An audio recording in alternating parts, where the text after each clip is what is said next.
Hello കൂട്ടുകാരെ, ഇന്നൊരു അടിപൊളി സാമ്പാറിൻ്റെ റെസിപ്പിയുമായിട്ടാണ് വന്നിരിക്കുന്നത്. ഇത് നമ്മൾ സാമ്പാർ പൊടി ഉപയോഗിച്ചിട്ടുണ്ടാക്കുന്ന സാമ്പാറാണ് കേട്ടോ. പെട്ടെന്ന് തയ്യാറാക്കാൻ പറ്റുന്നതാണ്. അപ്പോൾ നമുക്ക് വീഡിയോയിലേക്ക് പോകാം. ഞാനൊരു കുക്കറിലേക്ക് കുറച്ച് തോരപ്പരിപ്പ് എടുത്തിട്ടുണ്ട്. ഇത് ആവശ്യത്തിന് ഉപ്പ് ചേർത്ത് കൊടുക്കുന്നുണ്ട്, ഒരല്പം മഞ്ഞൾപ്പൊടി ചേർത്ത് കൊടുക്കുന്നുണ്ട്. ഇത് നമുക്ക് ലോ ഫ്ലെയിമിലിട്ടിട്ട് ഒരൊറ്റ വിസിൽ വന്നാൽ മതി, ഇത് വെന്ത് കിട്ടും. ഇപ്പം നമ്മുടെ പരിപ്പൊക്കെ നല്ല സൂപ്പറായിട്ട് വെന്ത് വന്നിട്ടുണ്ട്. എപ്പോഴും സാമ്പാർ വയ്ക്കുമ്പോൾ പരിപ്പ് ഇതുപോലെ നന്നായിട്ട് വേവിച്ചെടുക്കാൻ ശ്രദ്ധിക്കണം കേട്ടോ. ഇനി നമുക്ക് സാമ്പാറിലേക്ക് പച്ചക്കറികൾ ചേർത്ത് കൊടുക്കാം. ഞാനിവിടെ ചേർക്കുന്ന പച്ചക്കറി എന്ന് പറഞ്ഞിട്ടുണ്ടെങ്കിൽ ഒരുപാട് എന്താ പറയുക, നമ്മുടെ വെണ്ടയ്ക്ക അതുപോലെ മുരിങ്ങക്കായ അതൊന്നും ഞാൻ ചേർക്കാറില്ല. എൻ്റെ കയ്യിൽ എന്ത് പച്ചക്കറിയാണോ ഉള്ളത് അതാണ് ഞാൻ ചേർക്കാറ്. ഞാനിവിടെ ചേർക്കുന്നത് ഒരു സവാള, 2 തക്കാളി, പിന്നെ ഒരു കഷ്ണം ക്യാരറ്റ്, 2 ബീൻസ്, അതുപോലെ തന്നെ ഒരു കഷ്ണം മത്തങ്ങ. ഇത്രയാണ് ഞാൻ ചേർത്ത് കൊടുക്കുന്നത്. സാമ്പാർ വെക്കാൻ ഇന്ന കഷ്ണങ്ങൾ തന്നെ വേണമെന്ന് ഒരു നിർബന്ധവും ഇല്ല. ഈ കഷ്ണങ്ങൾ ഇട്ടാലും നമ്മുടെ സാമ്പാർ നല്ല സൂപ്പർ ടേസ്റ്റിലുള്ള സാമ്പാർ ഉണ്ടാക്കാൻ നമുക്ക് പറ്റും. വല്ലഭന് പുല്ലും ആയതെന്നാണല്ലോ. അപ്പോൾ നമുക്ക് കയ്യിലുള്ള കഷ്ണങ്ങൾ ഏതാണോ അതിട്ടിട്ട് നമുക്ക് സാമ്പാർ ഉണ്ടാക്കാം കേട്ടോ. കഷ്ണങ്ങളൊക്കെ ചേർത്തിട്ട് നന്നായിട്ട് നമുക്ക് ഇളക്കി കൊടുക്കാം. എന്നിട്ട് നമ്മളിതിലേക്ക് ഇനി ചേർക്കുന്നത് 1 ടീസ്പൂണോളം മല്ലിപ്പൊടി ഞാൻ ചേർത്ത് കൊടുക്കുന്നുണ്ട്. ഇത് സാമ്പാർ പൊടി ചേർക്കുന്നുണ്ടെങ്കിലും 1 ടീസ്പൂൺ മല്ലിപ്പൊടിയും 1 ടീസ്പൂൺ മുളക് പൊടിയും ഞാൻ ചേർത്ത് കൊടുക്കാറുണ്ട്. ഇത് എപ്പോഴും അങ്ങനെ ചെയ്യാറുള്ളതാണ്. 1 ടീസ്പൂണോളം മുളക് പൊടിയും നമുക്കിവിടെ ചേർത്ത് കൊടുക്കാം. എന്നിട്ട് നന്നായിട്ട് ഇളക്കി കൊടുക്കാം. നമ്മൾ മഞ്ഞൾപ്പൊടി പരിപ്പ് വേവിക്കുന്നതിൻ്റെ ഒപ്പം ചേർത്തിട്ടുണ്ട്. അപ്പോൾ ഇത്രയും ചേർത്തിട്ട് നന്നായിട്ട് അതൊന്ന് ഇളക്കിയിട്ട് നമുക്കതൊന്ന് വേവിച്ചെടുക്കാം. ഇപ്പോൾ നമ്മുടെ കഷ്ണങ്ങളൊക്കെ നന്നായിട്ട് വെന്ത് വന്നിട്ടുണ്ട്. ഈ സമയത്ത് നമുക്കിതിലേക്ക് പുളി, ഒരു ചെറിയ നെല്ലിക്ക വലിപ്പത്തിലുള്ള പുളിയാണ്, പിഴിഞ്ഞിട്ടുള്ള വെള്ളമാണ്, കോൽപ്പുളിയാണ് കേട്ടോ. അത് പിഴിഞ്ഞിട്ട് ഇതിലേക്ക് ഒഴിച്ചു കൊടുക്കാം. ഇന്ന് എൻ്റെ തക്കാളിക്ക് വലിയ പുളിയില്ല, അതുകൊണ്ടാണ് ഈ പുളി ചേർക്കുന്നത്. ചിലർ പുളി ചേർക്കാറില്ല. നാടൻ തക്കാളി ചേർക്കുകയാണെങ്കിൽ പുളി ചേർക്കേണ്ട ആവശ്യമില്ല കേട്ടോ. ഇനി ഇതും കൂടി ചേർത്തിട്ട് നന്നായിട്ട് ഇളക്കി കൊടുത്ത ശേഷം ഇനി നമ്മൾ ചേർക്കാൻ പോകുന്നത് സാമ്പാർ പൊടി കുറച്ച് വെള്ളത്തിൽ ചാലിച്ചിട്ട് അതാണ് ചേർത്ത് കൊടുക്കുന്നത്.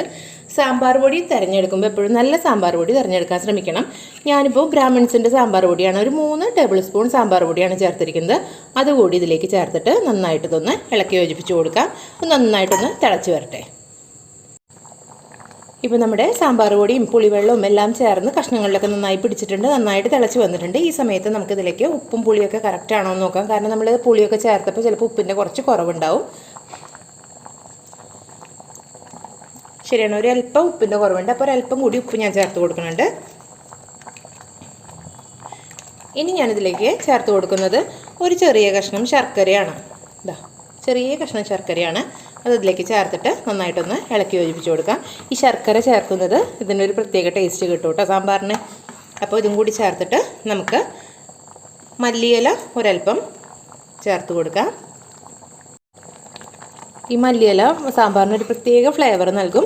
ഇനി നമുക്ക് ഇത് അടുപ്പത്ത് നിന്ന് മാറ്റിയിട്ട് താളിക്കാനുള്ളൊരു പാത്രം അടുപ്പത്തേക്ക് വെച്ച് കൊടുക്കാം. അതൊന്ന് ചൂടായി വരുന്ന സമയത്ത് നമുക്കതിലേക്ക് ആവശ്യത്തിന് വെളിച്ചെണ്ണ ചേർത്ത് കൊടുക്കാം. ഇതിലേക്ക് വെളിച്ചെണ്ണ ചേർത്ത് കൊടുക്കുന്നുണ്ട്. വെളിച്ചെണ്ണ ഒന്ന് ചൂടായി വരുന്ന സമയത്ത് നമുക്കിതിലേക്ക് ആദ്യം ചേർക്കുന്നത് കടുകാണ്. 1 ടീസ്പൂണോളം കടുക് ചേർത്ത് ഒന്ന് ചൂടായി വരുന്ന സമയത്ത് നമുക്കതിലേക്ക് ഒരല്പം ഉലുവ കൂടി ചേർത്ത് കൊടുക്കാം. ഉലുവയും കടുകും ഒന്ന് നന്നായിട്ട് പൊട്ടി വരണം.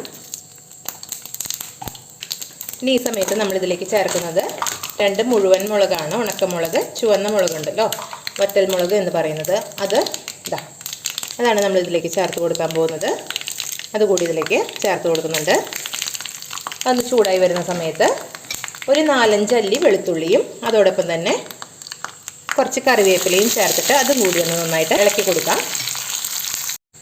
ഇപ്പോൾ നമ്മുടെ വെളുത്തുള്ളിയൊക്കെ ഒരു ഗോൾഡൻ നിറമായി വന്നിട്ടുണ്ട്. ഈ സമയത്തേക്ക് നമുക്ക് 1 ടീസ്പൂൺ സാമ്പാർ പൊടി ഉണ്ടല്ലോ, ബ്രാഹ്മിൺസിൻ്റെ സാമ്പാർ പൊടി തന്നെയാണ് ഞാൻ എടുത്തിരിക്കുന്നത്. അതുകൂടി ഇതിലേക്കൊന്ന് ചേർത്തിട്ട് അതും കൂടി ഒന്ന് ചൂടാക്കിയെടുക്കാം. ഒന്ന് ചൂടായി വരുന്ന സമയത്ത് ഒരല്പം മല്ലിയില കൂടി ഇതിലേക്ക് ചേർത്ത് കൊടുക്കാം. മല്ലിയിലയും കൂടി ഒന്ന് വാടി വന്നിട്ടുണ്ടെങ്കിൽ നമുക്കിതെല്ലാം ചേർത്തിട്ട് നമുക്ക് സാമ്പാറിലേക്ക് ചേർക്കാം. നമ്മുടെ താളിപ്പ് സാമ്പാറിലേക്ക് ചേർത്ത് കൊടുക്കാം. സാമ്പാറിലേക്ക് ചേർത്ത് കൊടുത്തു കഴിഞ്ഞിട്ടുണ്ടെങ്കിൽ ഉടനെ തന്നെ അതിൻ്റെ മൂടി വെച്ചിട്ടൊന്ന് മൂടി വെക്കണം. ഒരു 2 മിനിറ്റ് കഴിഞ്ഞിട്ട് അതൊന്ന് ഇളക്കി യോജിപ്പിച്ച് കൊടുക്കാം. നല്ല അടിപൊളി സൂപ്പർ സാമ്പാർ റെഡിയാണ്. ഇപ്പോൾ ഇതൊരു ഏകദേശം 2 മിനിറ്റൊക്കെ കഴിഞ്ഞിട്ടുണ്ട്. ഈ സമയത്ത് നമുക്ക് ഇതിൻ്റെ മൂടി തുറക്കാം. നന്നായിട്ട് ഒന്ന് ഇളക്കി യോജിപ്പിച്ച് കൊടുക്കാം.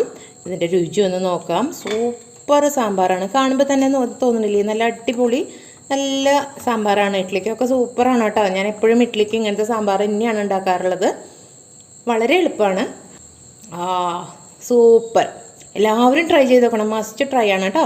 അപ്പോൾ അടുത്ത വീഡിയോയിലൂടെ നമുക്ക് വീണ്ടും കാണാം. Bye bye.